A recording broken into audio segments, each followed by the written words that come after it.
Now different researches have been made.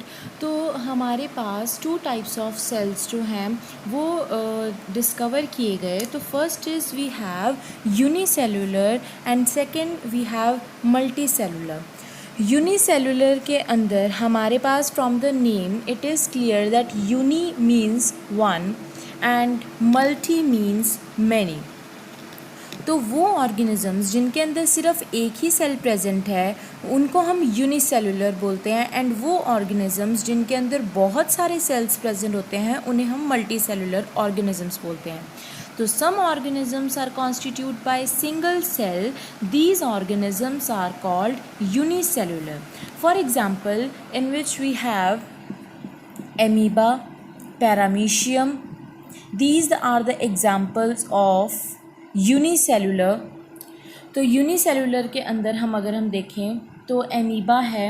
Amoeba जो है ये सिर्फ एक ही सेल का बना होता है, जो एक सेल जो है वो उस सारे फंक्शंस को परफॉर्म करता है।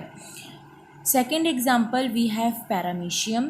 पैरामीशियम जो है ये भी एक यूनिसेलुलर ऑर्गेनिज्म है जिनके अंदर सिर्फ एक सेल जो है वो हर एक फंक्शन को परफॉर्म करता है।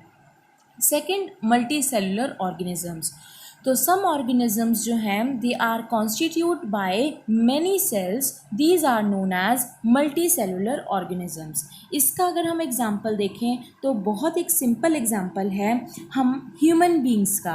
ह्यूमन बींग्स के अंदर हमें पता है कि बहुत सारे सेल्स जो हैं वो प्रेजेंट होते हैं जो कि हमारे पास हमारी बॉडी के फंक्शनिंग में हेल्प करते हैं। अब हर एक सेल के अंदर डिफरेंट कॉन्स्टिट्यूएंट्स जो है वो प्रेजेंट होते हैं जिनको हम मेनली सेल ऑर्गेनेलीज बोलते हैं, जो डिफरेंट फंक्शंस को परफॉर्म करते हैं, लाइक जैसे एक्सक्रीशन में या फिर स्टोरेज में, पैकेजिंग ऑफ मटेरियल में। अब अगर हम डिफरेंट सेल्स की बात करें हमारी बॉडी के अंदर, तो जैसे स्मूथ मसल सेल्स हैं, ये हम हमारी ह्यूमन बॉडी की बात कर रहे हैं, जो हमारी बॉडी के अंदर डिफरेंट टाइप्स ऑफ सेल्स हैं जिनका अपना एक डिफरेंट फंक्शन है, उनकी शेप, उनका साइज़ वो डिफरेंट है और उनका फंक्शन भी अपने ही अकॉर्डिंग जहाँ पे भी वो प्रेजेंट होंगे उस अकॉर्डिंग उनका फंक्शन वो अपना परफॉर्म करते हैं। Smooth muscle cells, blood cells, fat cells, sperm, onion peel cells. तो इन दिस वे जो मल्टी सेलुलर ऑर्गेनिजम्स हैं उनके अंदर बहुत सारे सेल्स जो हैं वो अपना अपना डिफरेंट फंक्शन परफॉर्म करते हैं, और इस तरह से हमारी जो बॉडी की जो है फंक्शनिंग वो हो पाती है। सेम जैसे हमारी बॉडी के अंदर डिफरेंट ऑर्गन्स जो हैं वो अपना काम करते हैं।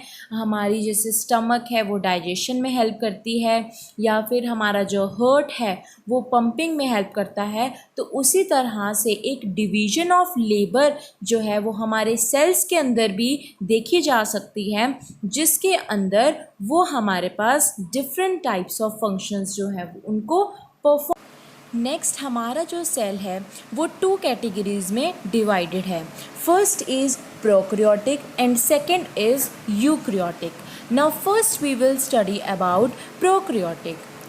तो प्रोकैरियोटिक के अंदर अगर हम देखें तो इसके अंदर वेल डिफाइंड न्यूक्लियस जो है they are not present. Means prokaryotic का हमारे पास क्या मतलब है, having false nucleus. False nucleus means जो हमारा न्यूक्लियस है, न्यूक्लियस के जो आउटर रीजन में कोई भी वेल डिफाइंड एक nuclear region, nuclear membrane present नहीं होती, जो कि इस न्यूक्लियस को बाहर के साइटोप्लाज्म से डिफ्रेंशिएट कर सके। तो सिंपली अगर हम बात करें तो प्रोकैरियोटिक के अंदर वेल डिफाइंड न्यूक्लियर रीजन जो है it is not present. Prokaryotic जो है they are simple in structure and it contain single chromosome. Prokaryotic की अगर हम बात करें तो जो न्यूक्लियस है it is generally absent and size of cell जो है it is generally small. Generally हमारे पास 1 to 10 माइक्रोमीटर जो है प्रोकैरियोटिक का साइज़ होता है। नेक्स्ट हम देखें अगर डायग्राम के अंदर, तो ये एक प्रोकैरियोटिक सेल है जिसके अंदर कोई भी न्यूक्लियस प्रेजेंट नहीं है। हेयर हम अगर सेंटर में देखें तो सेंटर में इसके न्यूक्लियोइड इज प्रेजेंट। अब न्यूक्लियोइड जो है we will further study in nucleus कि ये न्यूक्लियोइड जो है वो एक अनडिफाइंड रीजन होता है। अब इसके अंदर अगर हम देखें तो प्लाज्मा मेम्ब्रेन जो कि एक आउटर मेम्ब्रेन होती है सेल की, वो प्रेजेंट है, सेल वॉल, न्यूक्लियोइड, राइबोसोम्स। अब एक ये जो है ये एक सिंपल स्ट्रक्चर है। अगर हम सेल के अंदर देखें तो हमने पढ़ा है कि different cell organelles are present inside the cell जो अपना एक डिफरेंट फंक्शन परफॉर्म करती हैं। बट प्रोकैरियोटिक सेल्स के अंदर ऐसा कोई भी हमारे पास डिफरेंट ऑर्गेनेलीज प्रेजेंट नहीं है। ये एक सिंपल स्ट्रक्चर होता है प्रोकैरियोटिक के अंदर। Next we will study about eukaryotic. Eukaryotic की अगर हम बात करें तो they have well defined nucleus. Eukaryotes के अंदर true nucleus is present. True nucleus से हमारा क्या मतलब है कि जो न्यूक्लियस है, न्यूक्लियस के आउटर मेम्ब्रेन जो है वो प्रेजेंट होती है। एक well defined region of nucleus is present जो उसके बाहर के साइटोप्लाज्म से डिफ्रेंशिएट करता है, और इस तरह से उसका जो न्यूक्लियर का जो अपना मटेरियल है वो बाहर के साइटोप्लाज्म से डिफ्रेंशिएट हो सकता है। यूकैरियोटिक जो है they are complex in structure. Complex क्यों? अगर हम इस डायग्राम के अंदर देखें तो यूकैरियोटिक एक मतलब एग्जाम्पल है ये एक एनिमल सेल का जो यूकैरियोटिक्स के अंदर आते हैं। तो इसके अंदर हम अगर देखें तो ये जो है ये एक कॉम्प्लेक्स स्ट्रक्चर है हैविंग डिफरेंट ऑर्गेनेलीज जिसके अंदर प्रेजेंट है। गोल्गी अपरेटस है, centriole, lysosomes, ribosomes, mitochondria, rough endoplasmic reticulum. So these all structures are present inside the cell in case of eukaryotics. Next, it contain more than one chromosome. Prokaryotic के अंदर हमने पढ़ा था कि उसके अंदर सिर्फ एक ही क्रोमोसोम जो है वो प्रेजेंट होता है। Nucleus is present in eukaryotics. True nucleus हमने ऑलरेडी पढ़ लिया कि यूकैरियोटिक्स के अंदर ट्रू न्यूक्लियस इज प्रेजेंट जिनके ऊपर एक वेल डिफाइंड रीजन जो है वो प्रेजेंट होता है। They are generally large in size 5 to 100 micro के अराउंड इनका जो है वो साइज़ होता है। एज़ कम्पेयर टू प्रोकैरियोटिक जो यूकैरियोटिक है they are large in size. हमने ये पढ़ लिया डायग्राम कि ये एक कॉम्प्लेक्स स्ट्रक्चर है। नेक्स्ट हमारे पास आते हैं कि सेल जो है it consist of different organelles. Cell के अंदर different types of organelles are present. We have nucleus, cytoplasm, mitochondria, lysosomes, ribosomes, endoplasmic reticulum, plastids, cell wall, Golgi apparatus. Now we will discuss all these in detail. First we have membrane or plasma membrane. So plasma membrane क्या है? एक अगर हम cell की बात करें तो cell के अंदर हमारे पास आउटर मेम्ब्रेन जो है ये एक प्रोटेक्टिव कवरिंग से जो है कवर होता है हमारे पास एक सेल जिसको हमने नेम दिया प्लाज्मा मेम्ब्रेन, और इसको हम कॉमनली सेल मेम्ब्रेन भी बोलते हैं। जो हमारे पास सेल है उसकी आउटर कवरिंग जो एक सेल को प्रोटेक्शन प्रोवाइड करती है उसको हम बोलते हैं प्लाज्मा मेम्ब्रेन, या उसको हम सेल मेम्ब्रेन भी बोल सकते हैं। तो सेल मेम्ब्रेन का अगर हम स्ट्रक्चर देखें तो ये एक लिपिड बाइलेयर स्ट्रक्चर है। स्ट्रक्चर जो है वो हम फर्दर क्लासेस हायर क्लासेस में पढ़ेंगे कि एक सेल मेम्ब्रेन जो है वो किस तरह से उसका जो स्ट्रक्चर है उसके अंदर कौन कौन से एंड्स प्रेजेंट होते हैं वो हम डिस्कस करेंगे। तो in the NCERT book we only have कि जो सेल मेम्ब्रेन है ये लिपिड्स एंड प्रोटीन्स का बना होता है। तो प्लाज्मा मेम्ब्रेन की अगर हम बात करें तो प्लाज्मा मेम्ब्रेन जो है it is the outer most covering of the cell that separates the cell from external environment. It is a semi permeable membrane. Semi permeable membrane क्यों कहा जाता है इसको? क्योंकि ये जो है it allows the entry and exit of specific material. जिन मटेरियल्स की सेल को ज़रूरत होगी वही मटेरियल्स जो है वो सेल के अंदर एंटर कर सकेंगे, जिनकी ज़रूरत नहीं है they can't enter into the cell. तो सेल वॉल जो इसकी सेल मेम्ब्रेन है, सेल मेम्ब्रेन जो है इसको हम सेलेक्टिवली परमिएबल मेम्ब्रेन भी बोलते हैं। नेक्स्ट, ये एक फ्लेक्सिबल मेम्ब्रेन है and is made up of liquid and protein microscope. अब अगर हम फ्लेक्सिबिलिटी की बात करें तो फ्लेक्सिबिलिटी से हमारा क्या मतलब है?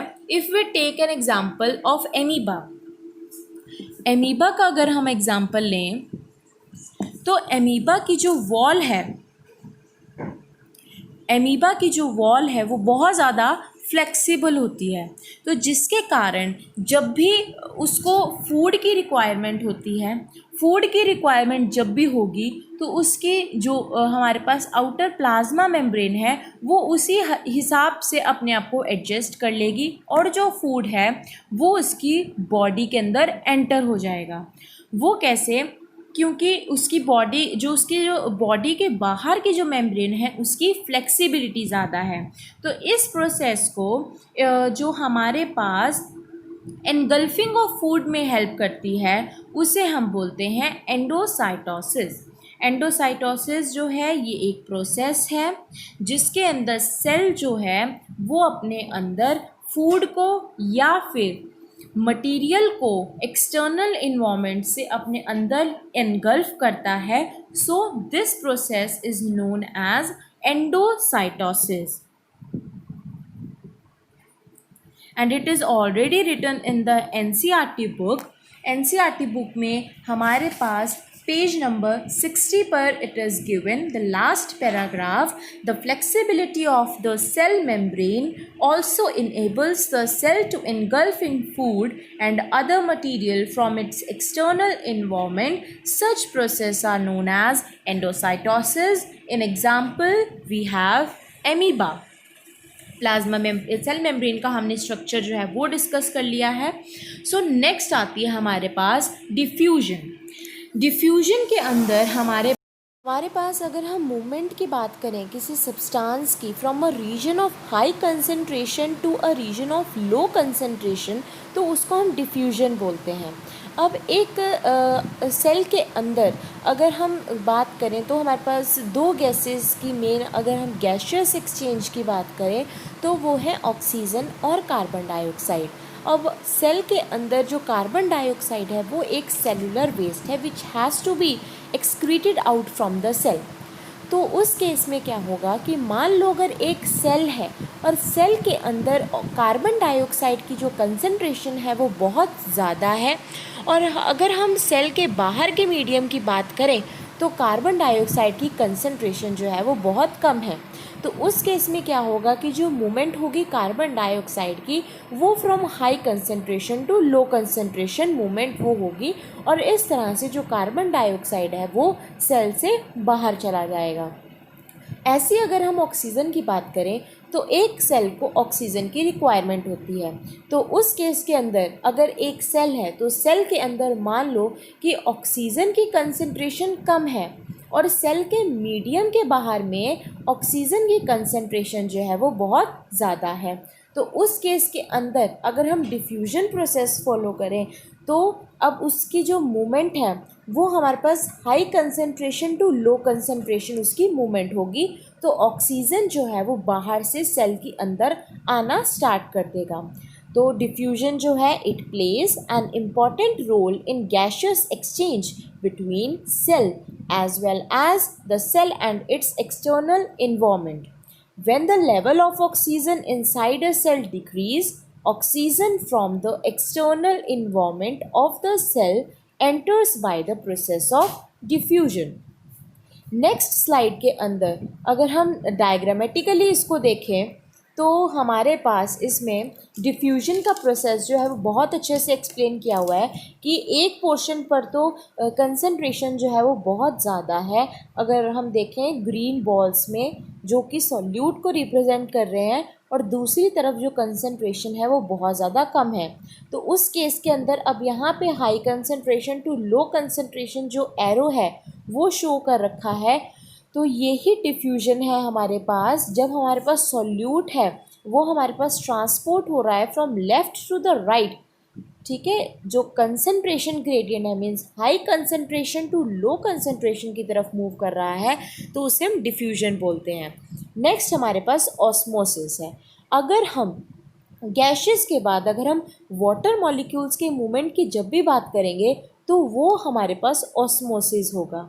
Osmosis is the passage of water from a region of high water concentration to a region of low water concentration through a semi permeable membrane. तो जब भी हम वाटर के मूवमेंट की बात करेंगे from high concentration to low concentration, तो उसमें हम उसको नाम देंगे ऑस्मोसिस। तो एक मेम्ब्रेन जो है वो परमिट करता है entry and exit of some material in the cell, तो इसलिए हम उसको एक सेमी परमिएबल मेम्ब्रेन भी बोलते हैं, क्योंकि वो सिर्फ कुछ ही सिलेक्टिव सब्सटेंस की एंट्री को अलाउ करेगा या कुछ ही मटेरियल को सेल से बाहर जाने देगा।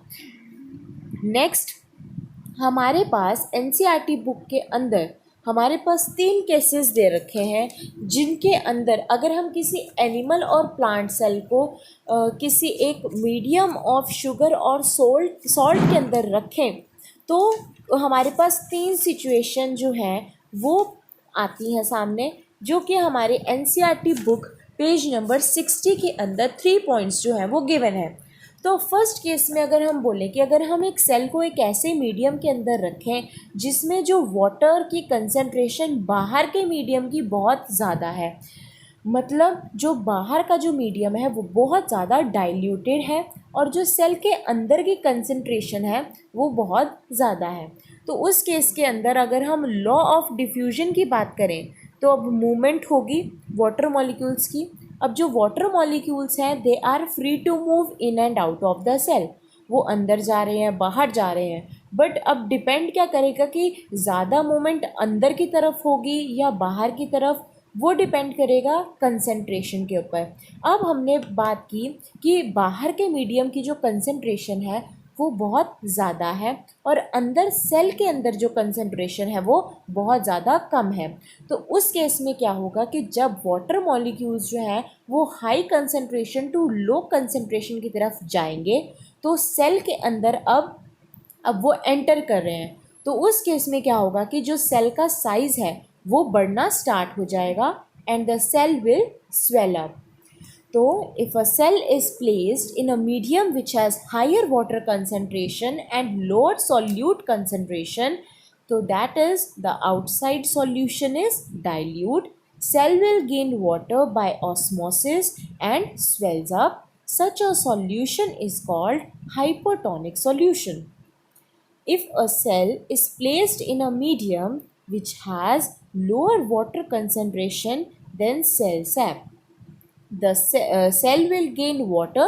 This is called osmosis. Now second हमारे पास जो केस आता है कि जब हम एक सेल को एक ऐसे सॉल्यूशन में रखेंगे जहाँ पे बाहर की मीडियम की जो कंसंट्रेशन है वो हमारे पास कम है और जो सेल के अंदर की कंसंट्रेशन जो है वो बहुत ज़्यादा है, तो same high concentration to low concentration movement होगी, तो सेल के अंदर का जो वो वाटर है वो बाहर जाना स्टार्ट कर देगा, जिसके कारण अब हम उसको नाम दे देंगे एक्सोस्मोसिस का, कि जब जो वाटर मॉलिक्यूल्स हैं वो सेल से बाहर जा रहे हैं। तो अब हम देखेंगे कि जैसे ही अब जब कंसंट्रेशन मेंटेन करने के लिए जो अंदर का वाटर है वो बाहर जाने लगेगा तो सेल का जो साइज़ है वो डिक्रीज़ होना स्टार्ट कर देगा and this situation is known as hypertonic. अब अगर हम प्लांट्स की बात करें तो उसमें एब्जॉर्प्शन होती है वाटर की सॉइल से, तो ये भी ऑस्मोसिस प्रोसेस के अंडर हम देखते हैं। अब थर्ड जो लास्ट हमारे पास कंडीशन है कि वाटर जो है अगर हम उसको एक ऐसे कंडीशन में रख दे जहाँ पे सेल के अंदर की भी कंसंट्रेशन और बाहर मीडियम की कंसंट्रेशन दोनों सेम है, तो उस केस के अंदर हमारे पास कोई भी चेंज नहीं आएगा, सेल का साइज जैसे पहले था वैसे ही रहेगा, तो उस कंडीशन को हम बोलते हैं isotonic. Next we have cell wall. Cell wall जो है ये प्लांट सेल के अंदर प्रेजेंट होता है, एनिमल सेल के अंदर सेल वॉल प्रेजेंट नहीं होता।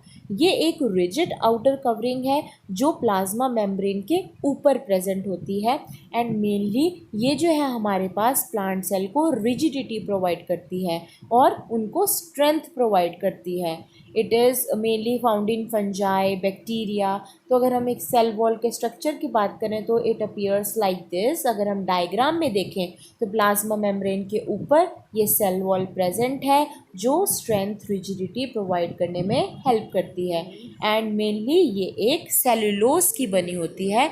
नेक्स्ट अगर हम एनसीईआरटी बुक के अंदर देखें तो हमारे पास सेल वॉल के अंदर एक और पैराग्राफ दे रखा है जिसमें हमने पढ़ा कि जब हमारे पास एक प्लांट जो है वो वाटर को लूज़ करता है, तो अब उसके जो सेल के अंदर का कंटेंट है वो जो है उसके वो श्रिंक होने लग जाता है और उसका सारा कंटेंट जो है वो एक तरफ away from the cell wall उसके अंदर श्रिंकेज होती है, वो एक सिकुड़ जाता है।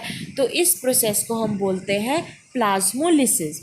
तो एनसीईआरटी बुक के अंदर हमारे पास पेज नंबर जहाँ पे सेल वॉल टॉपिक है हमारे पास पेज नंबर 61 में ये मेंशन है कि जब एक लिविंग प्लांट सेल हमारे पास वाटर को लूज करता है through osmosis, there is a shrinkage और contraction of the content away from the cell wall. This phenomenon is known as plasmolysis. तो प्लाज्मोलिसिस, अब ये ग्रामेटिकली हमने इनको देखा कि किस तरह से मटेरियल की जो श्रिंकेज हो रही है, एंड जो लास्ट डी डायग्राम है उसमें जो कंटेंट है वो ऑलमोस्ट सारा away from the cell wall जो है वो श्रिंक हो चुका है। तो इस प्रोसेस को हम बोलते हैं प्लाज्मोलिसिस। अगर हम एक जनरल सेल के स्ट्रक्चर की बात करें तो सिंपली जो सेल है वो इस तरह से है उसका स्ट्रक्चर, जिसमें न्यूक्लियस सेंटर के अंदर प्रेजेंट है, साइटोप्लाज्म जो उसका फ्लूइड लाइक स्ट्रक्चर है जो सेल के अंदर प्रेजेंट होता है, न्यूक्लियर मेम्ब्रेन जो न्यूक्लियस के अराउंड प्रेजेंट है, सेल मेम्ब्रेन जो सेल की आउटर मेम्ब्रेन है, ribosomes and various cell organelles. Next we have कि हमने पढ़ा कि सेल जो है वो डिफरेंट शेप्स का हो सकता है। सेल जो है वो राउंड शेप का भी हो सकता है, स्फेरिकल शेप का भी हो सकता है, ओवल शेप का भी हो सकता है, एंड किसी भी शेप का जो है वो सेल हो सकता है, और हर सेल का अपना डिफरेंट फंक्शन होता है और हर सेल की लोकेशन, उसकी शेप सब डिफरेंट हो सकती है। तो फर्स्ट अगर हम सेल ऑर्गेनेलीज की बात करें जो सेल के अंदर प्रेजेंट होते हैं and performing their different functions inside the cell for the proper functioning of the body as well as the cell. तो सबसे पहले हमारे पास आता है न्यूक्लियस। न्यूक्लियस एक ऐसा इम्पॉर्टेंट ऑर्गेनेली है जो हमारे पास सारी सेल की एक्टिविटीज़ को रेगुलेट करता है। न्यूक्लियर मेम्ब्रेन जो कि न्यूक्लियस की आउटर मोस्ट लेयर है, ये हमारे पास मटेरियल के एक्सचेंज में हेल्प करता है और इनके अंदर क्रोमोसोम्स प्रेजेंट होते हैं। न्यूक्लियर मेम्ब्रेन जो है ये पोरस होती है, तो जितना भी हमारे पास न्यूक्लियस का मटेरियल है वो अगर हमें साइटोप्लाज्म के अंदर भेजना है तो थ्रू दिस न्यूक्लियर मेम्ब्रेन वो सारा मटेरियल जो है वो आउट फ्रॉम द न्यूक्लियस चला जाता है।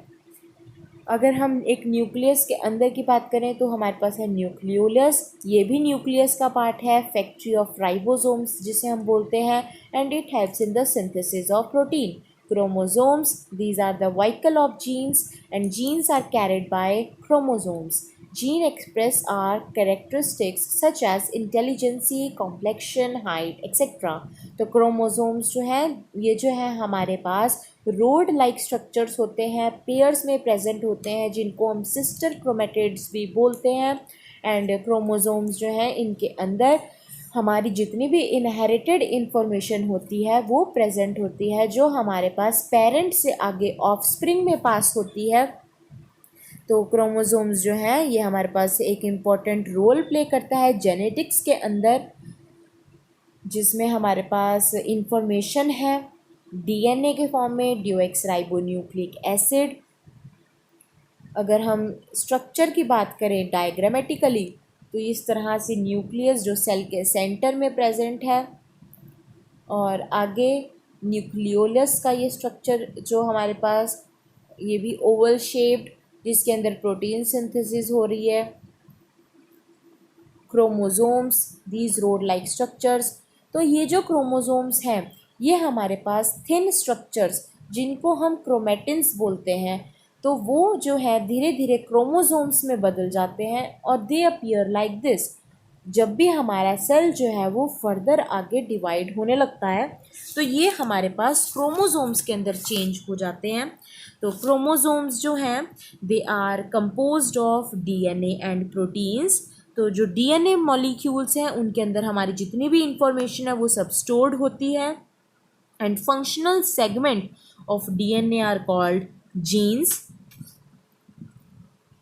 Next we have endoplasmic reticulum ER। ये जो है हमारे पास न्यूक्लियस के अराउंड प्रेजेंट होता है। लार्ज नेटवर्क लाइक स्ट्रक्चर्स होते हैं, लॉन्ग ट्यूब्यूल्स, वेसिकल्स।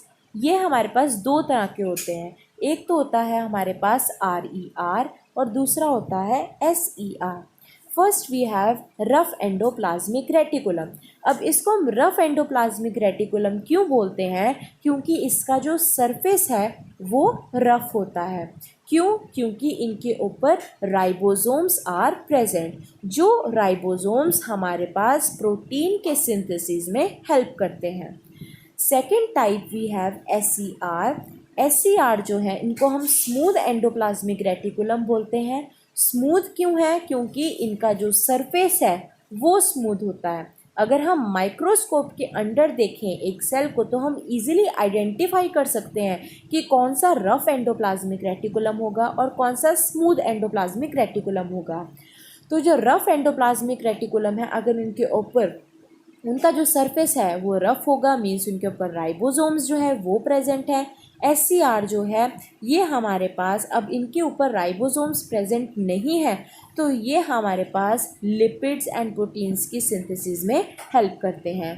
तो जो मेन फंक्शन है ER का वो है detoxification of poisonous material, exchanging of material. Functions of RER जो है, RER is the site of protein. They manufacture proteins. It consists of many ribosomes.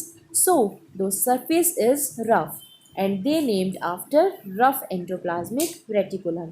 अगर हम एक एंडोप्लाज्मिक रेटिकुलम के स्ट्रक्चर की बात करें, तो ये हमारे पास अराउंड द न्यूक्लियस प्रेजेंट है, और ये वेसिकल ट्यूब लाइक स्ट्रक्चर्स हैं और गोल्गी अपरेटस। नेक्स्ट हमारे पास सेल ऑर्गेनेलीज है। तो सेल ऑर्गेनेल्स में सबसे पहले हमारे पास, हमने ER ऑलरेडी हमने पढ़ लिया, तो गोल्गी अपरेटस जो है in the association with these endoplasmic reticulum, तो ये भी हमारे पास स्ट्रक्चर प्रेजेंट होते हैं सेल के अंदर। These are in a parallel wave and it consist of a system of membrane bound vesicles, जो हमारे पास पैरेलली अरेंज होते हैं। तो जो मेन फंक्शन है गोल्गी बॉडीज़ का वो क्या है कि ये हमारे पास स्टोरेज में, मॉडिफिकेशन में एंड पैकिंग में हेल्प करते हैं, and it helps in the synthesis of lysosomes. तो जितना भी मटेरियल हमारे पास एंडोप्लाज्मिक रेटिकुलम से आ रहा है वो हमारे पास गोल्गी बॉडीज़ के अंदर आकर उनकी पैकेजिंग होती है। तो इनका मेन रोल जो है वो पैकेजिंग में है।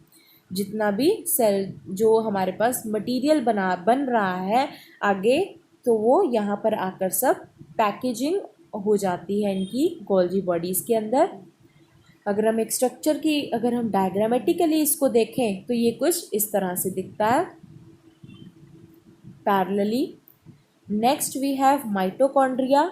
माइटोकॉन्ड्रिया जो है वो हमारे पास एक power house of the cell है, and it helps in the production of ATP, adenosine triphosphate. Mitochondria की अगर हम स्ट्रक्चर की बात करें तो ये एक टू मेम्ब्रेनल स्ट्रक्चर है, जिसमें एक आउटर मेम्ब्रेन होती है और एक इनर मेम्ब्रेन होती है। आउटर मेम्ब्रेन जो है वो पोरस होती है एंड इनर मेम्ब्रेन जो है वो डीपली फोल्डेड होती है, जिसके कारण वो उसका सरफेस एरिया जो है वो इंक्रीज कर देती है for the production of ATP for different chemical reactions. ATP ATP adenosine triphosphate जो है ये एक एनर्जी करेंसी है सेल की, जो हमारे पास डिफरेंट केमिकल रिएक्शंस में या मैकेनिकल वर्क में हेल्प करती है। माइटोकॉन्ड्रिया के अगर हम डायग्रामेटिकली स्ट्रक्चर की बात करें तो वो कुछ इस तरह से दिखता है, जो एक डबल मेम्ब्रेनल स्ट्रक्चर है जिसमें आउटर मेम्ब्रेन है, इनर मेम्ब्रेन है, internal matrix is present, cistern is present. तो ये माइटोकॉन्ड्रिया का जो स्ट्रक्चर है वो कुछ इस तरह से दिखता है। अब हमारे पास अब ये जो है इसको हम power house of the cell भी कहते हैं, और ये एक ऐसा ऑर्गन है जो अपना डीएनए एंड प्रोटीन खुद बना सकता है। ये इसकी एक इम्पॉर्टेंट कैरेक्टरिस्टिक फीचर है माइटोकॉन्ड्रिया की, जो कि एनिमल सेल में हमारे पास खुद का अपना डीएनए एंड प्रोटीन सिंथेसाइज कर सकते हैं। Next we have plastids. Plastids जो हैं these are present in the plant cell. ये एनिमल सेल में प्रेजेंट नहीं होते। There are two types of plastids, chromoplast, leucoplast. And chromoplast जो है वो कलर्ड प्लास्टिड्स होते हैं, ल्यूकोप्लास्ट जो है वो हमारे पास कलरलेस जो है वाइट प्लास्टिड्स होते हैं। तो plastids with chlorophyll pigment are called as chloroplast, and they can be green, red, yellow, brown depending upon the type of pigment. अगर हम फंक्शन की बात करें प्लास्टिड्स की, तो प्लास्टिड्स में जो क्लोरोप्लास्ट हैं उनको हम किचन ऑफ द सेल बोलते हैं। क्यों? क्योंकि अब प्लांट्स के अंदर जो हमारे पास फूड प्रिपेयर हो रहा है with the process of photosynthesis, तो उनके अंदर क्लोरोफिल का मेन इंपॉर्टेंट रोल होता है, तो इसलिए हम इन्हें किचन ऑफ द सेल भी बोलते हैं। Leucoplast stored material such as starch, oil, protein. And chromoplast का मेन रोल क्या है, that it imparts colour to flower, जो आगे फर्दर पॉलिनेशन में हेल्प करते हैं। अगर हम एक प्लास्टिड की स्ट्रक्चर की बात करें तो it appears like this. Diagrammatically अगर हम देखें तो इसके जो इंटरनली ये जो स्टॉक्स प्रेजेंट हैं जिनको हम स्ट्रोमा बोलते हैं। Next we have lysosomes. Lysosomes जो है वो एक तरह से एक वेस्ट ऑर्गन ही होते हैं जो हमारे सेल्स के अंदर प्रेजेंट होते हैं, और ये जो हैं इनको हम सुसाइडल बैग्स भी बोलते हैं। तो लाइजोसोम्स जो हैं they are a kind of waste disposal system of the cell, and it helps to clean the cell by digesting any foreign material, और जितने भी सेल के अंदर वेस्ट मटेरियल है उनको एक्सक्रीट आउट करने में लाइजोसोम्स का मेन रोल है। क्यों? क्योंकि जो लाइजोसोम्स है, अगर हम इसके स्ट्रक्चर की बात करें तो इंटरनली इन लाइजोसोम्स के अंदर various digestive enzymes are present जो डिफरेंट मटेरियल को डाइजेस्ट करने में हेल्प करते हैं, एंड ये राउंडेड बॉडीज़ होती हैं। राइजोसोम्स जो हैं वो क्लीनर का हेल्प करते हैं। And why they are called suicidal bags, क्योंकि कई बार क्या होता है कि अगर सेल जो है वो डैमेज हो जाए तो ये जो लाइजोसोम्स जो हैं ये हमारे पास बर्स्ट आउट हो जाते हैं, और जितना भी एंजाइम है वो अपने सेल को अपने आप ही डाइजेस्ट कर लेता है, ख़त्म कर देता है, तो इसको हम सुसाइडल बैग्स भी बोलते हैं। अगर ये डायग्राम की बात करें तो सेल के अंदर तो ये लाइजोसोम्स जो है दीज राउंडेड बॉडीज़, इनको हम लाइजोसोम्स बोलते हैं। Last we have vacuoles. Vacuoles जो हैं these are the storage sacs for solid और लिक्विड मटेरियल। वैक्यूल्स जो हैं these are large and numerous in plant cells and they are small और absent in animal cell. Vacuoles जो हैं ये food के स्टोरेज में भी हेल्प कर सकते हैं, वेस्ट के स्टोरेज में भी हेल्प कर सकते हैं। अगर हम एमीबा की बात करें तो फूड वैक्यूल्स आर प्रेजेंट जिनके अंदर फूड जो है वो स्टोर होता है। सो वी डिस्कस्ड वैक्यूल, जिसके अंदर ये हमारे पास ये ओवल शेप्ड, जहाँ पे स्टोरेज अगर हम देखें मेन जो है इनका रोल स्टोरेज में होता है, तो इस तरह से वैक्यूल का स्ट्रक्चर दिखता है। तो आफ्टर दिस वी कंक्लूडेड कि दैट हर एक सेल जो है it acquires its structure and ability to function because of the organisation of its membrane and organelles in specific way. तो सेल जो है it has a basic structural organisation. This helps the cell to perform functions like respiration, obtaining nutrition, clearing of waste material, and forming new proteins. Thus, cell जो है it is the fundamental and structural unit of living organisms and it is the basic functional unit of life.